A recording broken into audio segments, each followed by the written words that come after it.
Pronto, buongiorno. Buongiorno, sono Roberto e chiamo da Udine. Io interverrei sul discorso della difesa idrogeologica con questo messaggio: dare spazio ai fiumi. Dare spazio ai fiumi perché sono importanti certo le manutenzioni fatte però correttamente, ma è prioritario allargare l'area di pertinenza fluviale, cioè quella che è stata notevolmente ridotta quando sono stati fatti argini molto ravvicinati fra di loro per poter fare agricoltura fino nel fiume, oppure peggio per andarci a costruire. Quindi vuol dire mettere l'acqua in larghezza invece che in altezza, cioè si immagini la forza di un fiume che è profondo 4 metri rispetto a quello che è al massimo 1 metro, cioè molta più resistenza, e ha modo anche di rallentare il suo corso e avere depositi che non arrivano velocemente nelle parti più strette dove ci sono ponti e edificazioni. Quindi è una strategia da seguire, specialmente adesso che ci sono delle ricostruzioni da fare dopo i danni. Quindi se si torna a costruire come prima, solo per risistemare gli argini, invece bisogna fare in modo che questi vengano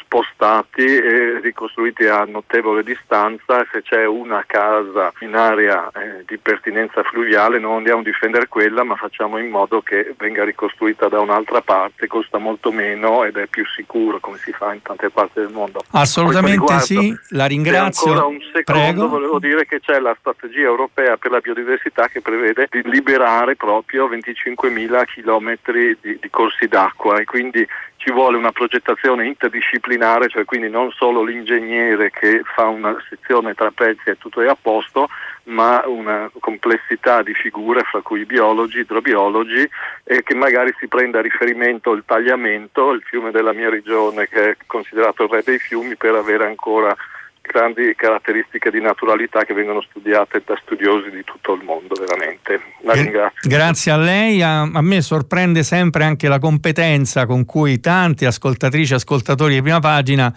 quando mi capita di condurre questa trasmissione così seguita, intervengono sui temi, no? La competenza, la conoscenza degli argomenti di cui ci si occupa.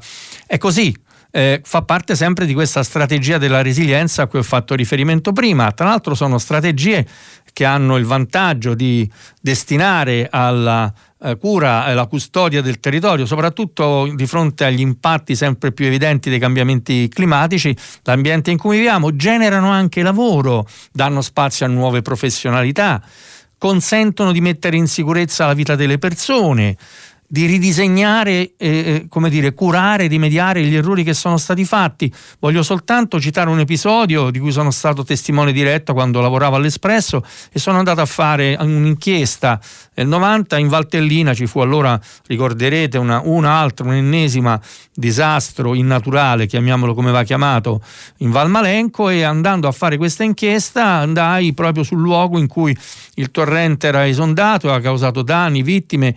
C'era un muraglione di cemento armato che avrebbe dovuto contenerne il flusso nell'alveo ridotto, che ovviamente era stato bellamente aggirato dal corso d'acqua, e poi un muro a circa 500-600 metri dal centro abitato che correva lungo la piana. Ho chiesto a chi mi accompagnava, un esponente di Legambiente, che cosa fosse.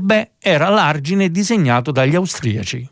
Era l'area appunto di esondazione, l'area di pertinenza fluviale studiata 1 secolo e mezzo prima, che segnava il limite oltre il quale era rischioso costruire. Noi avevamo costruito a ridosso del torrente, ignorando quell'argine che era frutto di una conoscenza del territorio.